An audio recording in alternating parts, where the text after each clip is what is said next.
সুখবর আপনাদের জন্য।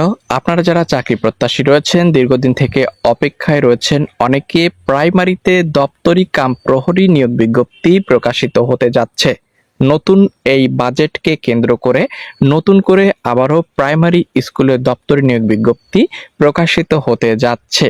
কবে নিয়োগ বিজ্ঞপ্তি প্রকাশিত হবে, কিভাবে আবেদন করবেন সহ সর্বশেষ তথ্যগুলো আজকের এই ভিডিওর মাধ্যমে আপনাদেরকে জানানোর চেষ্টা করব। ভিডিওটি সকলের জন্য গুরুত্বপূর্ণ, প্রথম থেকে শেষ পর্যন্ত দেখুন। প্রাথমিক ও গণশিক্ষা মন্ত্রণালয়, গণপ্রজাতন্ত্রী বাংলাদেশ সরকার, এখানে বলা হয়েছে ৬৫,০০০ প্রাথমিক বিদ্যালয়ে দপ্তরি কাম প্রহরী, তার পাশাপাশি পরিচ্ছন্নতা কর্মী নিয়োগ করা হবে। অর্থাৎ চতুর্থ গ্রেডের কর্মচারী নিয়োগ বিজ্ঞপ্তি প্রকাশিত হবে। আমরা দেখতে পেয়েছিলাম হাসিনা সরকারের আমলে টোটাল বাংলাদেশে ৩৭,০০০ দপ্তরি নিয়োগ করা হয়েছিল। তবে দীর্ঘদিন থেকেই কিন্তু নিয়োগ প্রক্রিয়া বন্ধ রয়েছে। কেন নিয়োগ প্রক্রিয়া বন্ধ রয়েছে এবং নতুন করে প্রাইমারিতে দপ্তরি কাম প্রহরী এবং চতুর্থ গ্রেডের কর্মচারী অর্থাৎ পরিচ্ছন্নতা কর্মী বা ক্লিনার নিয়োগ বিজ্ঞপ্তি প্রকাশিত হবে, এ বিষয়ে আজকের এই ভিডিওতে আমরা বিস্তারিত সর্বশেষ তথ্য নিয়ে আলোচনা করার চেষ্টা করছি। প্রতিমন্ত্রী তিনি কিন্তু অলরেডি বলে দিয়েছেন যে প্রাইমারিতে খুব তাড়াতাড়ি চতুর্থ গ্রেডের কর্মচারী অর্থাৎ দপ্তরি নিয়োগ বিজ্ঞপ্তি প্রকাশিত হবে। চলুন দেখব সর্বশেষ আপডেট। এখানে দেখতে পাচ্ছেন ৬৫,০০০ প্রাথমিক বিদ্যালয়ে ক্লিনার বা অফিস সহায়ক অর্থাৎ দপ্তরি নিয়োগের নিয়োগ বিজ্ঞপ্তি প্রকাশের চিন্তা করছে বর্তমান সরকার। চলুন দেখব সর্বশেষ তথ্য, কবে নিয়োগ বিজ্ঞপ্তি প্রকাশিত হচ্ছে। বন্ধুরা দেখতে পাচ্ছেন সরকারি প্রাথমিক বিদ্যালয়ে পরিচ্ছন্ন কর্মী ও চতুর্থ শ্রেণীর কর্মচারী নিয়োগ অতি জরুরি। এ বিষয়ে বিস্তারিত তথ্য এখানে রয়েছে, আমরা আপনাদেরকে পর্যায়ক্রমে দেখানোর চেষ্টা করব। এখানে দপ্তরি কাম প্রহরী নিয়োগ বিজ্ঞপ্তি কবে প্রকাশিত হবে, এখানে এ বিষয়ে বিস্তারিত সকল তথ্য রয়েছে।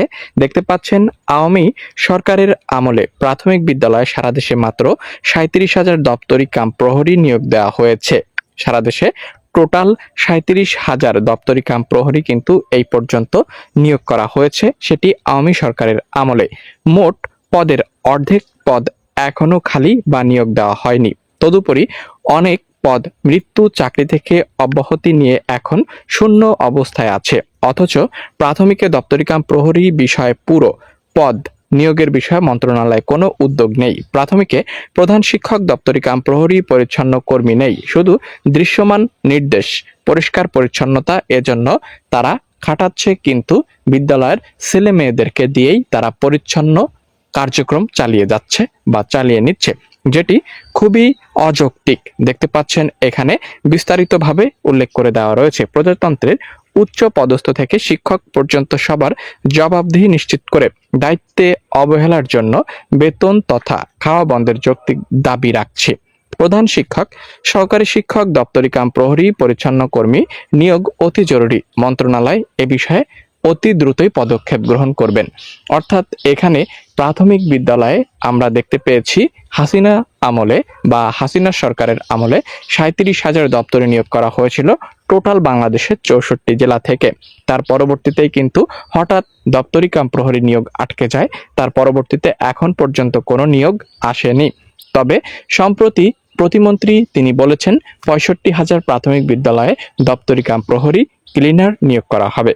তো অতি দ্রুতই কিন্তু নিয়োগ প্রক্রিয়া শুরু হয়ে যাবে, যেহেতু সম্প্রতি আমরা জানতে পেরেছি যে ৩২,০০০ যে প্রধান শিক্ষক নিয়োগের যে জট ছিল বা যে মামলার কারণে নিয়োগ প্রকাশিত হতে পারছিল না এতদিন, সেই মামলা অবশ্যই নিরসন করা হয়েছে ইতোমধ্যে। তাহলে আমরা জানি আগামী ৩ মাসের মধ্যে প্রাথমিকে সহকারী শিক্ষক, প্রধান শিক্ষক, পাশাপাশি দপ্তরি কাম প্রহরীও নিয়োগ বিজ্ঞপ্তি প্রকাশিত হবে।